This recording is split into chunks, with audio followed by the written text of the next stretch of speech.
सियासत में मजीद जो अदावत फैलती जा रही है, हमारी सियासत अदावत में बदलती नजर आ रही है, उसके हवाले से ज़रा बात करते हैं। शख्सियात के गिर्द घूमती सियासत ने पाकिस्तान को अनाओं के हिसार में ले लिया है और जिसकी वजह से अब सियासत मजीद बेयकीनी का शिकार हो गई है। PTI रहनुमाओं का इल्ज़ाम है कि उन्हें दबाव में लाने के लिए रियासती ताकत जो है वो इस्तेमाल की जा रही है। कल शिबली फराज के घर पर छापा पड़ा, अली मोहम्मद खान के घर पर छापा पड़ा, अली नवाज अवान के घर पर छापा पड़ा इस्लामाबाद में, और ही के इमरान खान को जो है हुकूमत हर सूरत गिरफ्तार करना चाहती है। या इमरान खान साहब ने कहा कि मैं अगर पकड़ा जाता तो या मुझे गिरफ्तार कर लेते, अगर मैं अदालत में जाता या मुझे मरवा देते। तो वो खुलेआम इस किस्म के इल्जामात लगा रहे हैं। और दूसरी तरफ नून लीग है, नून लीग की क़यादत खैबर पख्तूनख्वा के कारकुनों की ज़मान पार्क में आमद को भी एक तरह से पश्तूनों के साथ जोड़ रही है, दहशतगर्दी के साथ जोड़ रही है। इस किस्म के इल्ज़ामात लग रहे हैं कि जिस तरह से पख्तून जो है वो मुल्क में दहशतगर्दी फैला रहे हैं। पाकिस्तान में किसी भी जमहूरी दौर में ऐसा सियासी बहरान नहीं देखा गया जो कि डेड एंड जाकर हिट कर ले और उसका अब सोल्यूशन ही नज़र ना आ रहा हो किसी को।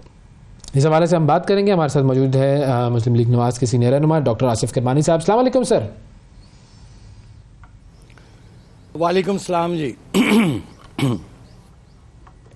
आसिफ साहब थैंक यू सर, बहुत शुक्रिया आपने प्रोग्राम के लिए वक्त निकाला। दो तीन चीज़ें हैं मोटी मोटी, उनके ऊपर बात करना चाहेंगे। पहली चीज़ तो ये कि मुकदमे पे मुकदमा गिरफ्तार हुकूमत करने की कोशिश करती है, कर नहीं पाती है, और फिर अब जो मुकदमों की तादाद है वो कोई शायद 100 के करीब पहुंचने वाली है, मेरे ख्याल में सेंचुरी होने वाली है।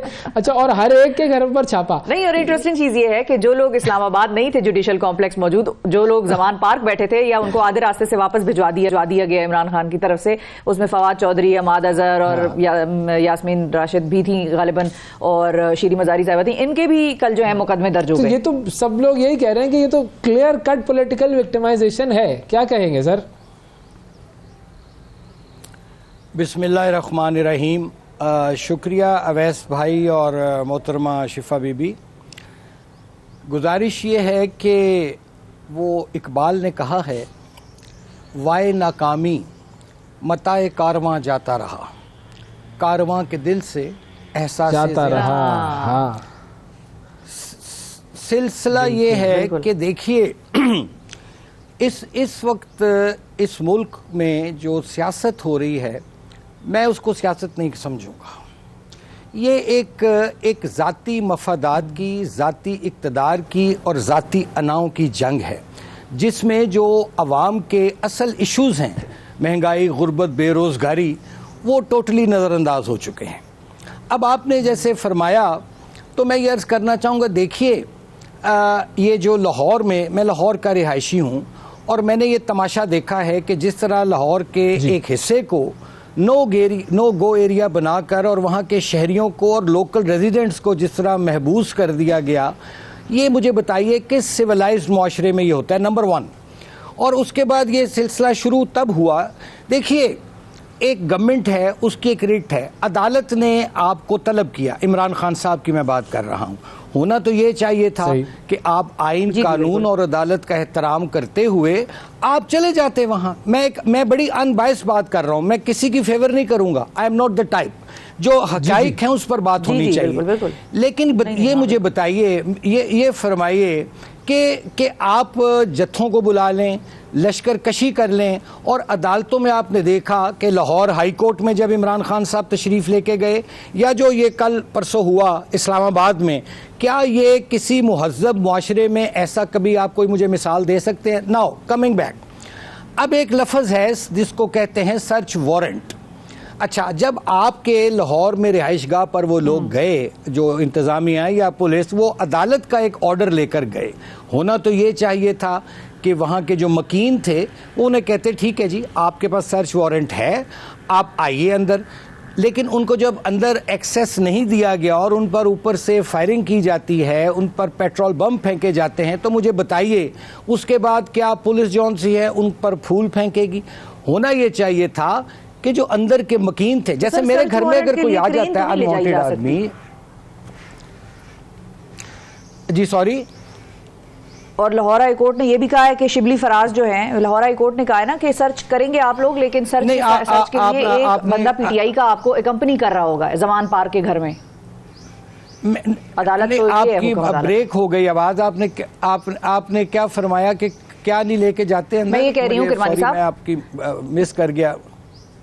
जी जी, वो मैं बताती हूँ। एक तो क्रेन नहीं ले जाई जा सकती किसी शहरी के घर पे, और खास तौर पे साबिक वजीर आजम जो पहले ही हुकूमत पे इल्जाम लगा रहा है कि ये मुझे मरवाना चाहते हैं। हुकूमत को चाहिए था, वो अदालत उनको बुलवा रही है तो उनको कहें आओ भाई हम तुम्हें सिक्योरिटी देते हैं, तुम पहुंचो, हम तुम्हें देते हैं। वजीर आजम पाकिस्तान शहबाज शरीफ साहब, हम आपको सिक्योरिटी देते हैं, आप आए, आप अदालत आए, कैसे आप नहीं आएंगे?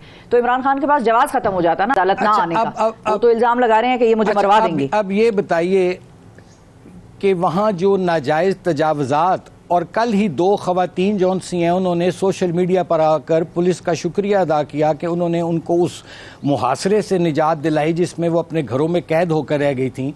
वो जो नाजायज़ तजावज़ात थी, मुझे बताइए, वो एनक्रोचमेंट जौन सी थी, और एनक्रोचमेंट के नाम पर इमरान खान साहब की हुकूमत ने अपने दौरे हुकूमत में लोगों के कारोबार और घर भी गिराए, तबाह किए। ये भी सब रिकॉर्ड की बातें हैं। मैं लेकिन किसी बहस में नहीं जाता। मैं ये कहता हूं कि एक आइन और कानून था, उसका बेस्ट हल ये था कि आप खामोशी से जाते अपने चंद वकला के साथ जाके, जैसे नवाज शरीफ अदालत में एहतसाब कोर्ट में 200 पेशियां भुगतते रहे हैं। मुझे बताइए कभी वहां कोई हंगामा हुआ? एक्चुअली बात यह है कि मैंने जैसे पहले अर्ज किया है कि यहाँ आवे का आवा बिगड़ा हुआ है, और ये जो सियासत है ना, ये जाती मफादात के साथ साथ पॉलिटिक्स जो है पॉलिटिकल टॉडलर्स के हाथों में चली गई है। यहाँ कादावर लोग इस पाकिस्तान में से हम महरूम हो चुके हैं। दूर अंदेश लोग जो विजनरी लोग थे कि भाई बैठकर बात करो, डायलॉग करो, और आइन और कानून को हाथ में मत लो। जहां तक आपकी बात है कि मैं समझता हूं अगर किसी के घर पर, मैंने तो देखे, मुझ पर तो मेरी तो आ गई थी मुझ पे तो मैंने तो डायलॉग की तरफ, और इमरान खान साहब ने भी कहा था। लेकिन देखें, ये जो भी एक्शन हुआ, ये अदालती अहकामात की तामील में जो इंतज़ामिया गई, जो मैं समझता हूँ। और लेकिन अगर किसी के साथ ज़्यादती हो रही है, किसी को गैर ज़रूरी तंग किया जा रहा है, तो मैं उसकी मज़म्मत करूँगा। हमें चादर और चार दीवारी का तहफ़्फ़ुज़ करना चाहिए, लेकिन चादर और चार दीवारी के अंदर जो फिर बैठा है, उसका भी ये फ़र्ज़ बनता है कि वो इंश्योर करे कि उसके घर में कोई गैर मुतल्लिका या कोई अनवांटेड लोग जो हैं उनको पनाह ना दी जाए। होना तो ये चाहिए था कि इमरान खान साहब के घर के जो मकी हैं, अंदर जो लोग थे, उनको हवाले कर देते, उनको या कहते निकलो भी यहाँ से। मैं ये समझता हूँ कि हैविंग सेड दैट, शिफा बीबी और अवैस भाई, कि इस वक्त मुल्क में हालात इतने ये इस तरह बिगाड़ दिए गए हैं, और ये मुआशरा जो बड़ा एक टॉलरेंट सोसाइटी थी, बड़ी ये एक शर्म व हया वाली सोसाइटी थी, ये नफरतों में तकसीम कर दी गई है। ये हेट्रेड की पॉलिटिक्स हो रही है, ये पावर पॉलिटिक्स। ये नफरतें हर जगह पर हो रही है, ये, और ये बात आपकी बिल्कुल दुरुस्त है। मैं एक छोटा सा वक्फा लेना चाहूँगा, इसके ऊपर हम मजीद आ करते हैं वक्फे के बाद, कि ये नफरतें और बढ़ रही हैं और हर पार्टी की तरफ से इस तरह की चीज़ें हो रही हैं कि जिसको आप देखकर बस यही कहते हैं कि अल्लाह अल हफीज़। किरवानी साहब, मरियम साहिबा ने रिसेंटली 1-2 ट्वीट्स ऐसी की हैं कि जिसपे जो खैबर पख्तूनख्वा के लोग हैं वो एक और किस्म की लाइट में पेंट हो रहे हैं। पीके से दहशत गर्दों को बुलवाऊंगा और इनके घर में दहशत गर्द छुपे हुए हैं। अब ये तो सारी दुनिया को पता है, ये कोई छुपी ढकी छुपी बात नहीं है कि खैबर पख्तूनख्वा से या पश्तूनों की एक बड़ी तादाद लाहौर में मौजूद है जमान पार्क में इमरान खान को बकौल कि हम गिरफ्तारी से बचा रहे हैं या मरवाने से बचा रहे हैं। अब जब पख्तूनों को इतनी दहशतगर्दी के बाद, ड्रोन हमले सहने के बाद ये जवाब मिल रहे हैं लोगों की तरफ से, और खास तौर पे इतनी बड़े स्टैचर की लीडर जो कि मुल्क की वजीर आजम बनने का ख्वाब देख रही हैं और यकीनन जाके खैबर पख्तूनख्वा में कैंपेन भी करेंगी अपनी इलेक्शन की, तो इनसे तो इस किस्म की तवक्को नहीं की जा सकती कि इस किस्म की बात ये कहें। मैं इसमें ज़िमन में अर्ज़ करूँगा शिफा बीबी कि KPK जो माजी में सूबा सरहद कहलाता था, और मैं आपको तारीख़ के हवाले से याद कराना चाहूँगा कि ये वाहिद सूबा था जहाँ इस सूबे ने पाकिस्तान के हक़ में कायद-ए-आज़म को और मुस्लिम लीग को वोट दिया था। बड़ा तारीख़ी रेफरेंडम हुआ था, अगर आप तारीख़ को देखें जाके। ये सारे बड़े मुहिब्बे वतन लोग हैं। बिल्कुल, जैसे पंजाब, मैं पंजाब, सिंध, बलोचिस्तान और KPK, मैं कोई तफरीक नहीं करता। वी आर ऑल पाकिस्तानीज़, हम तमाम पाकिस्तानी हैं। इस पर मरियम बीबी की एक वजाहत भी आ गई है कि उनका ये मतलब नहीं था, और मेरा ख्याल है कि वो ये बताना चाह रही थी कि जो ये फॉलोअर्स हैं, जो कि हर जगह हर पार्टी के होते हैं, हर लीडर के होते हैं, लेकिन बहरहाल हमें अपने बात करने में हमें मोहतात रहना चाहिए ताकि किसी की दिल आज़ारी ना हो।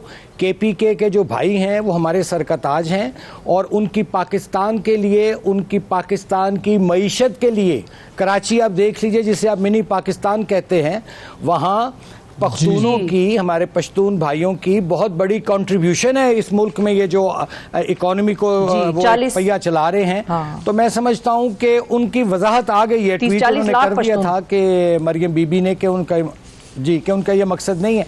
मैं दरअसल और शिफा बीबी, यहाँ अगर मुझे आप आधा मिनट दें, मैं ये बात करना चाहता हूँ कि देखिए इस वक्त ये मुल्क हमारा घर है और ये मैं देख रहा हूँ कि हम लोग नादानी में इस घर को आग लगा रहे हैं और इसका सिर्फ एक हल मैं समझता हूँ कि द सैनिटी मस्ट प्रिवेल।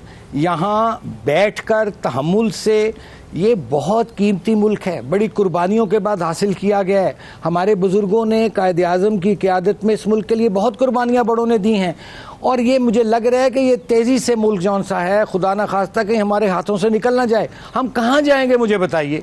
इधर हमारा इंडिया दुश्मन बैठा है, इधर वेस्टर्न बॉर्डर पे भी देखिए आपके एक प्रॉक्सी है।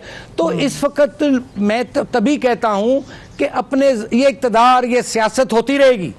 पाकिस्तान पहले, सबसे पहले और अवलीन तरजीह पाकिस्तान है।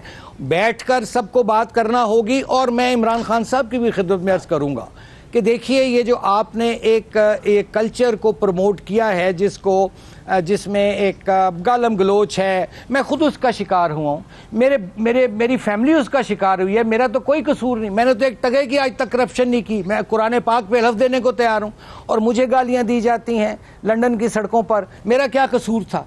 तो ये कल्चर जौन सा है गालम गलोच का, इस गालम गलोच बिल्कुल नहीं सर, आपकी तो आप भी गवाही देंगे इस मुल्क के लिए।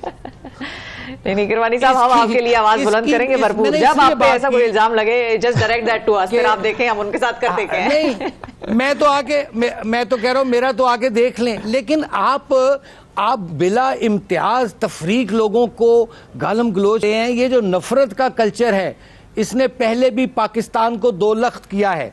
इन नफरतों को खत्म कीजिए, सियासत को एक तरफ फेंकिए, पहले बैठ के इस मुल्क को बचाइए, इसकी इकोनॉमी पे सोचें, लोगों की जिंदगियों में बेहतरियां लाएं।